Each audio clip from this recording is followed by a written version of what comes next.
Hindi pa nga trending pero dinadayong bibingkang bigas sa Tagaytay na sobrang linamnam dahil gawa lang naman to sa may giniling na purong bigas na sinapinan ng dahon ng saging at niluto sa tamang apoy gamit ang uling. Kaya nga kahit malayo pa lang ay amoy mo na ang aroma ng kanilang masarap na bibingkang bigas. At kung presyo naman ang pag-uusapan ay abot kaya yan. Dahil sa halagang 10 piso hanggang 25 pesos dito ay sulit mo na matitikman yan. Dito lang pala yan sa may 4J's Brothers na located sa kahabaan ng Crossing Mendez, Tagaytay City. Sa dulo lang ng bagong gawang flyover. Hello kuya, magandang umaga po. Hello po, Ano po pangalan nyo? Michael po. Kuya Michael, ano yung binibenta nyo? Bibingkang bigas po. Bibingkang bigas? Opo. Saan po luto yan? Sa kahoy po. Kahoy. Opo. Kaya pala mabango kuya, no? Opo, magbango po talaga. Kuya, magkano naman yung ganyan nyo kuya? May 10 pesos po, may 25. 10 to 25 pesos lang po. Opo. Mukhang masarap to ah. Anong oras po kayo nagbibenta dito? Nag-open po ako 9 ng umaga hanggang 6 ng hapon. Hanggang alas 6 ng hapon po. Araw-araw po yun. Araw-araw po yun. Yun. Bale, ito po yung gawa to sa bigas no kuya? Opo, bigas po. Yun. Sige kuya, pa-order ako ng yung tagto 25 para matikman ko po, no? Okay po. Then guys, nandito nga tayo ngayon sa may Crossing Mendez dito sa Tagaytay. Bale, nasa likuran lang natin yung bagong gawang flyover, no?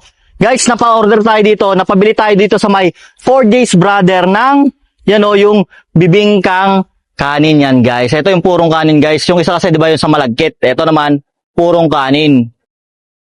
Bango ng pagkakaluto, guys, kasi niluto, guys, to sa gatong. Yan, oh. Solid, mainit-init pa. Saka dito lahat bagong luto, no? Tikman natin. Mabisa to guys, no? Nakapanibago yung lasa kasi para siyang yung puto ng kalasyaw. Tapos talaga nandoon yung aroma ng gatong.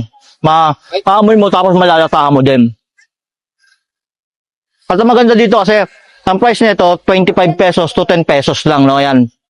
Yung maliit 10 nyo, itong malaki na in-order natin 25 pesos. So, sulit to umagahan tapos yung mayroon kang mainit na kape, no?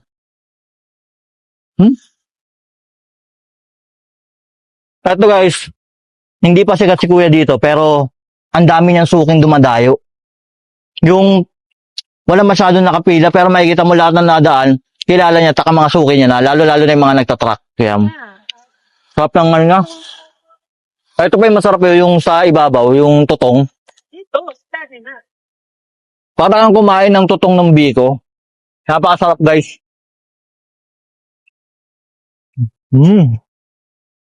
Yan guys, no?